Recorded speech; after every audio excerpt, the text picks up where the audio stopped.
राधे राधे, मैं तनु आपका अपने चैनल एस्ट्रो ज्ञान तनु में स्वागत करती हूँ। तीज का व्रत पूरे भारत देश में कल मनाया जाएगा। तो मैं आपको बताऊंगी कि तीज का शुभ मुहूर्त क्या है, तीज की पारण विधि कैसे करनी है और तीज में कौन कौन से काम वर्जित होते हैं अगर आप व्रत रखते हैं। तो अगर आप पहली बार तीज का व्रत शुरू करना चाहते हैं तो किस अवस्था में आप तीज का व्रत शुरू नहीं कर सकते हैं, ये वर्जित कार्य में ही आएगा।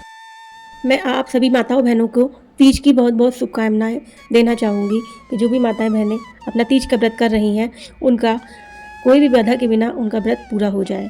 तो तीज का व्रत होता है वो भादो मास की शुक्ल पक्ष की तृतीया तिथि को होता है। पूरे भारत देश में इसी तिथि को तीज का पर्व मनाया जाता है और अगर ये तीज की पर्व हस्त नक्षत्र में पड़ती है तो बहुत ही शुभ मानी जाती है। तो इस बार 6 सितंबर 2024 शुक्रवार को हरतालिका तीज का व्रत रहेगा। इस दिन आप मॉर्निंग में सुबह जल्दी ही उठ जाएं, 6 बजे से पहले ही। पूजा पाठ के दिन वैसे व्रत होता है तो जल्दी उठ जाना चाहिए। तो जो माताएं बहनें पहली बार व्रत कर रही हैं तो उनको हस्त नक्षत्र में सुबह 6 बजे से पहले ही संकल्प लेना होता है या लेना चाहिए कि हम इस तीज के व्रत को कर रहे हैं निराहार निर्जला, तो प्रभु हमारी सारी मनोकामनाएं पूरी करें। जो लोग पहले से व्रत करते हैं तो उनको भी संकल्प तो लेना ही चाहिए। आपको संकल्प सुबह 6 बजे से पहले ही लेना है क्योंकि उसके बाद चित्रा नक्षत्र लग जाएगा। तो क्योंकि हस्त नक्षत्र हरतालिका तीज के लिए बहुत अच्छा माना जाता है। जब आप संकल्प लेंगी तो आप अपना नाम, अपने गोत्र का नाम, दिन, तिथि सब कुछ बोलेंगी कि मैं इस तरीके से संकल्प ले रही हूँ और मेरा किसी बाधा के बिना ये व्रत पूर्ण हो जाए। जो अनमैरिड लड़कियाँ हैं शादी से पहले जो व्रत कर रही हैं हरतालिका तीज का, अब उनकी शादी होगी। हरतालिका तीज का जो व्रत किया जाता है अच्छा घर और अच्छा घर पाने के लिए किया जाता है और उसके बाद आपकी शादी हो गई है, आपकी सब मनोकामनाएं पूरी हो गई हैं तो व्रत को खंडित नहीं किया जाता है। आपने अपने मायके से अपने ये व्रत उठाया है तो शादी के बाद भी अगर पॉसिबल हो सके तो आपको अपने मायके जाकर ही ये व्रत करना चाहिए। अगर नहीं जा सकती हैं तो हरतालिका तीज का सामान मायके से आता है, उसके बाद उनका ये व्रत पूरा माना जाता है। पहले साल ही ये आवश्यक होता है, बाकी सालों में आप कैसे भी कर सकते हैं। इस दिन पूजा में पूरा श्रृंगार का सामान, पूजा में महिलाओं को पूरा श्रृंगार का सामान, धोती, ब्लाउज सब और बिछुआ भी बड़ी जरूर चढ़ाना चाहिए। आप इसको एक ऐसे मंदिर में चढ़ाएं जहां पति पत्नी दोनों पूजा करते हों भगवान की, और जोड़े से ही उसको देना चाहिए। इस सामान को जोड़े से ही देना चाहिए।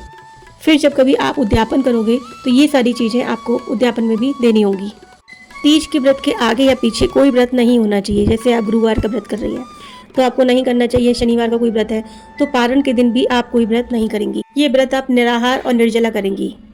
भी आप इस तीज का व्रत रखें तो आपको लट जीरा, जिसे चिरचिरी भी बोलते हैं, उसका दातून करना चाहिए। माँ पार्वती जब भीड़ों में गई थी तो उनकी सहेलियाँ उनको लट जीरा ला कर देती थी दातून करने के लिए, तो वही माँ पार्वती करती थी। तिल एक जो अन्न होता है उसकी पत्तियाँ लाकर थोड़ा सा हाथ में रगड़कर बालों में लगाना बहुत शुभ माना जाता है। आप इस व्रत से 1-2 दिन पहले बाद सर को धो सकते हैं, लेकिन उसके बाद उस दिन आप रगड़ के बालों में अगर तिल लगाते हैं तो वो बहुत ज़्यादा शुभ माना जाता है। तिल की पत्तियों को बालों में रगड़ कर लगा के उसके बाद बालों को धो देना है। चिरचिरी से आप दंत मंजन करें। इन महाव्रतों में जो प्रसाद होता है वो खुद से ही बनाया जाता है, भगवान को चढ़ाया जाता है। जब आप इतना कठिन व्रत कर रही हैं तो भगवान को जो प्रसाद होगा वो आप खुद ही बनाएं और उसी दिन बनाएं। व्रत की जो पूजा होती है विशेषकर प्रदोष काल में रात्रि में शुरू होती है। पूजा जब करें तो इस दिन विशेष पति का नाम लिया जाता है, मतलब इस दिन पति का नाम लिया ही जाता है पूजा में। वैसे भारतीय महिलाएं अपने पति का नाम नहीं लेती हैं, लेकिन इस पूजा में पति का नाम लिया जाता है कि माँ पार्वती, गणेश भगवान, भोले बाबा हमारे पति को दीर्घायु बनाए और उनकी जो बाधा है, कष्ट है, उनके जीवन से खत्म करें। ये प्रार्थना भगवान से की जाती है पति का नाम लेकर। तीज के दिन महिलाओं को विशेष 16 श्रृंगार करना चाहिए। महिलाएं काजल जरूर लगाएं, हाथों में मेहंदी जरूर लगाएं, पैरों में महावर जरूर लगाएं। मीठा पान पूजा में रख लें, गौरी शंकर को चढ़ाएं। दूसरे दिन पारण के बाद में कभी भी दिन में आप उस पान को खा सकते हैं। ये 16 श्रृंगार में आता है। सभी चीज़ें, चूड़ी, महावर, मेहंदी, काजल, ये सभी चीज़ें 16 श्रृंगार में आती हैं। मैं आपको इसकी पारण विधि बताऊंगी कि आप निर्जला व्रत का संकल्प लेती हैं या फलाहारी व्रत का संकल्प लेती हैं। ये जो व्रत होता है ये 24 घंटे का नहीं होता है, ये व्रत 32 घंटे का होता है। 5 सितंबर की रात को 11:30 बजे के बाद आप लोगों को कुछ नहीं खाना है। फिर 6 तारीख को भी कुछ नहीं खाना है। फिर 7 तारीख को सुबह सूर्य उदय के बाद, पारण के बाद ही कुछ खाना पीना चाहिए। इसलिए कहा जाता है कि ये व्रत 24 घंटे का ना होकर 32 घंटे या 36 घंटे का व्रत माना जाता है। सूर्य उदय के बाद जो भी आपने अपने गौरी गणेश बिठाए हैं, जो भी पूजा की सामग्री है, उसको सबको इकट्ठा करके आप सारी चीज़ों को ले जाकर जो देव वृक्ष होते हैं हमारे, जैसे पीपल हो गया, बरगद हो गया, बट का वृक्ष पेड़ हो गया, तो उन सब के नीचे दबा दिया जाता है। अगर नहीं है तो आप विसर्जन भी करा सकती हैं।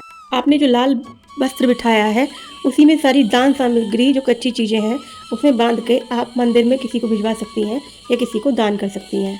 आप उसमें कोई भी दक्षिणा है, खाना है, कुछ भी है, दान करके आप मंदिर में दे सकते हैं या फिर अपने घर पे ही पंडित को बुलाकर दक्षिणा देकर दान दे सकते हैं। जो पहले से व्रत कर रहे हैं उन सब के लिए ये करना है, और जो पहली बार व्रत स्टार्ट किया है जिन लोगों ने, उनके लिए विशेष दान होता है। उन लोगों को साड़ी ब्लाउज सब कुछ दक्षिणा रख के पंडित को जरूर देना चाहिए। आप कोई भी व्रत कथा पढ़ोगे या इस तीज सावित्री की व्रत की कथा पढ़ोगे तो आप देखोगे कि सभी व्रतों में ब्राह्मण भोजन अनिवार्य होता है। अगर पॉसिबल हो तो आपको जो भोजन होता है ब्राह्मण को, वो अपने घर में बुलाकर करवाना चाहिए।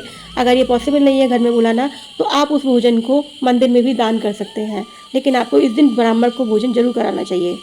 इसी तरीके से हरतालिका तीज का जो व्रत होता है वो संपूर्ण किया जाता है और अपनी सारी मनोकामनाएं प्रभु से बोली जाती हैं। शंकर आप सभी माताओं बहनों की इस तीज पे सारी मनोकामनाएं पूरी करें। राधे राधे।